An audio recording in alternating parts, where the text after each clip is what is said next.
Have you ever wondered why some new nonprofits get started and they don't have a lot of trouble raising money and being successful? And then there are other nonprofits that get started and it takes them forever to get their footing.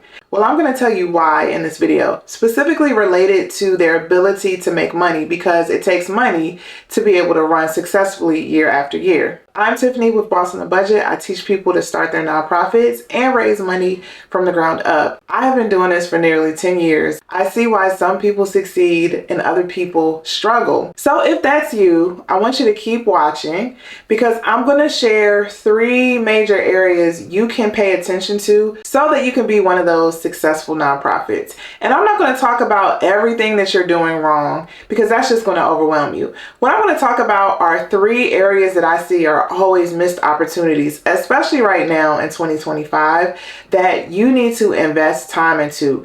If you invest time in these 3 areas, you will reap. You will be able to raise more money and you will be able to grow. The first area I want you to pay attention to is dealing with in-person connections. And I just mean meeting more people in the real world. See, what COVID did for a lot of people, because I know a lot of people who started their nonprofits right around the COVID pandemic, we got comfortable being inside. We got comfortable just being on our computers and saying what we needed to say without having to talk to people, without having to do public speaking, without having to meet folks, which was really great for introverts.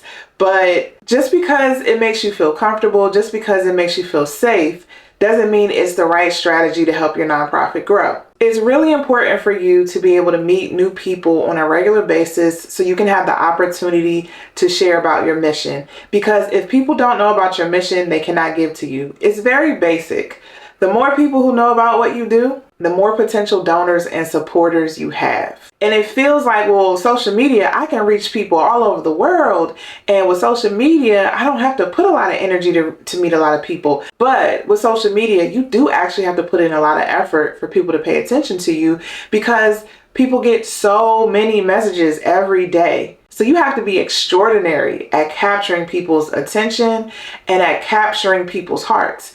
And if you don't have a lot of money to pay for ads, that takes a lot of time and energy, that you don't have. So you should be devoting a lot of your time meeting people out in your community, talking to folks about what you do. I want you to get clear on what your mission is and who you serve. And I want you to have some important stories to share with people. Stories about why your organization is needed, what you've seen from your perspective that makes your nonprofit so critical. I want you to talk about any success stories that you have. I want you to keep that top of mind because when you're sharing information about who you are, you want to share good things you've done to get people motivated to learn more. I want you to get used to going to different events, supporting other nonprofits, meeting other people out in the world because, first of all, it prepares you to do more public speaking. It gets you used to talking about your organization over and over and over again because you're going to talk about it all the time. And if you don't, that's your biggest mistake.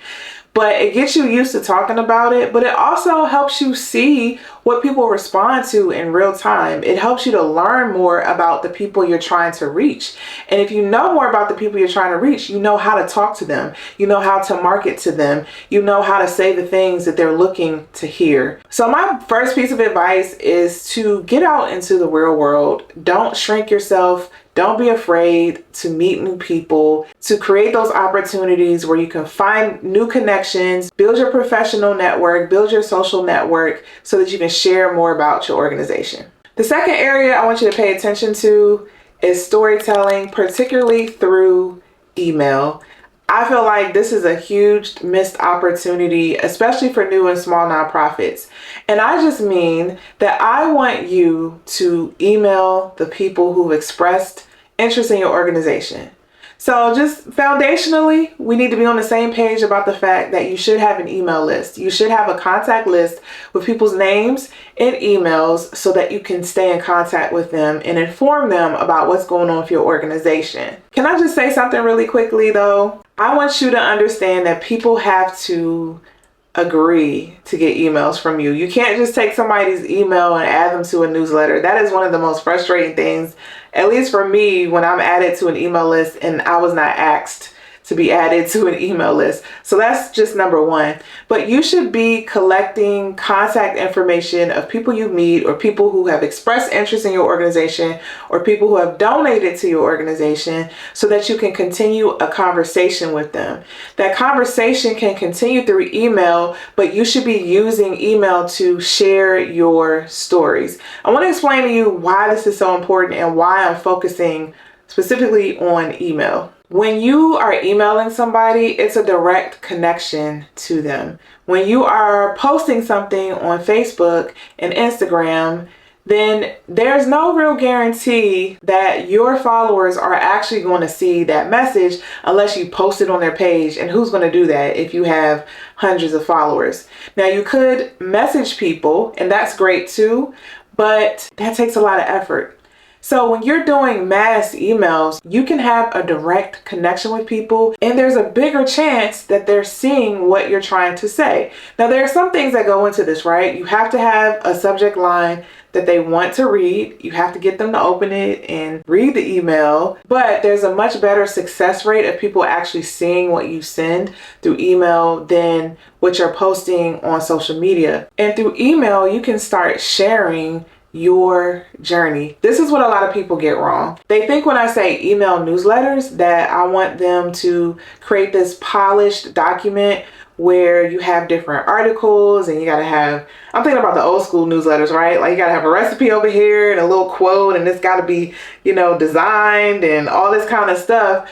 And people don't read that stuff anymore. What I'm talking about with an email newsletter is simply, hey, checking in with you. Want to share something that just recently happened. That's all it is. Something exciting happened, or something interesting, or you're reflecting on something that happened to one of your participants, or you're reflecting on something that's happening in your local community and how it impacts the work that you're doing and how it impacts the people that you're serving. And you're thanking people for their support, because without their support, it wouldn't be possible. So when I talk about a newsletter, it's simply a reflection. It's simply you sharing something that you think that your donors or your supporters would like to hear, because it has everything to do with your mission. And the reason why they're even on your list is because they indicated that they care about your mission, or at least intrigued by it, because again, these people on your list have either donated to you or met you at an event, you got their information, right? So you have to entice them, not by just putting something out there just to say you put out a newsletter. You have to entice them by sharing what's happening with your organization. You are developing a fan base. You want people to remember you. You want people to think of your organization when they want to do something good. When the feeling strikes and they want to be kind or they want to help somebody, they should know exactly where to go. Why? Because you've been communicating with them every month and saying, hey, this happened with this student, or this happened with this mom. You want to be in the forefront of their minds. So you should be using email to share those people's stories, because that's what people are going to remember most. The stories. The third area I want you to pay attention to is your board.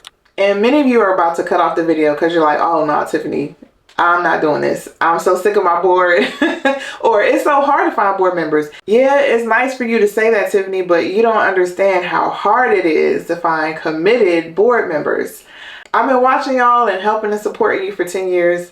Trust me, I know how hard it is. But this is why I'm saying you need to pay attention to this, because when you are able to cultivate good board members, they are worth their weight in gold.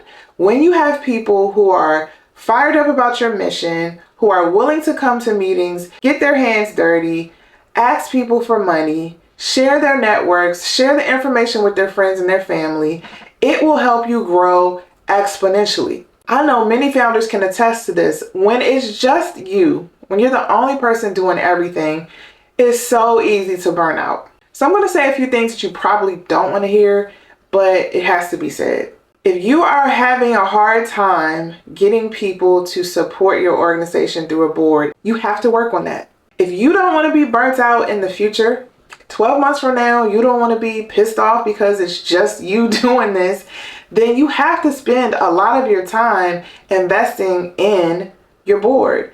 And that means that you got to find people who are interested. You have to vet them. You have to talk to them. You have to interview them. Sometimes you got to do a trial run with people. Sometimes you just got to have people volunteer first and to see if they're committed and then transition them onto the board. And you got to teach people. You got to teach them about their responsibilities because most board members have no clue what they're supposed to be doing. All right. If you need help understanding what a board member is supposed to do, I'm linking the video above where I broke all this down.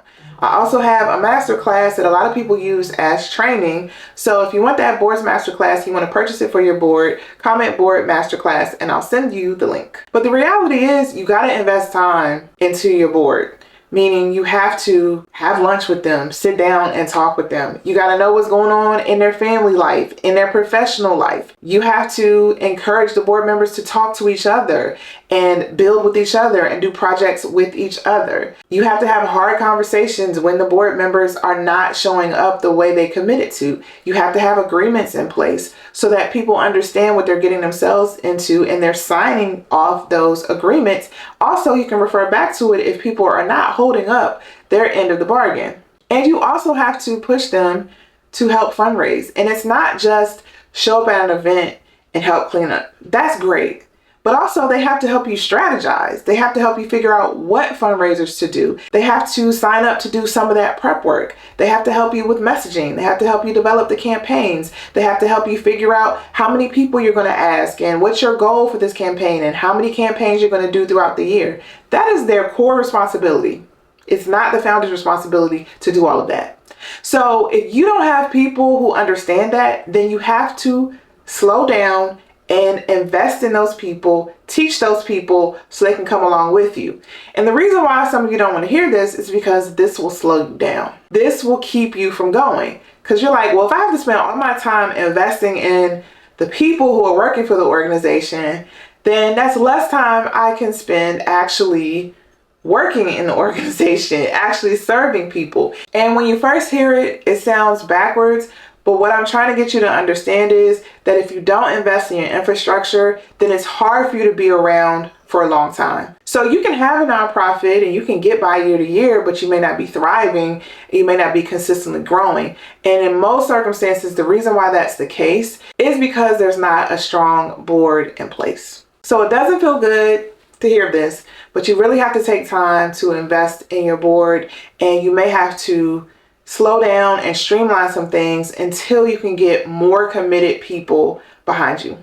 You probably need help finding the right people to recruit for your board. So I do have a board recruitment toolbox that can help you figure out the right strategy to find board members. Comment board recruitment toolbox below if you want me to send you that link. And let me just say this one more thing. Finding a strong board and building a strong board takes time. It takes time. It takes years. And some people will fall off. And it's really not personal. But you're dealing with human beings. And your board is going to board, as I always try to say. So go in with the expectation that this is going to take time. You can still work on your nonprofit and build your board at the same time, but you have to temper your expectations. Because let's be honest, a lot of people don't want to join unless they see some momentum. So you got to do some of the work so people be like, oh yeah, I want to join this. So you have to do it at the same time, but there will come a point where you have to realize if you're not focusing on your board and you're not spending enough time investing and building up a board, that's going to hold you up in the future. If you need help, visit me at bossonabudget.com for more information and tips, and I'll see you in the next video.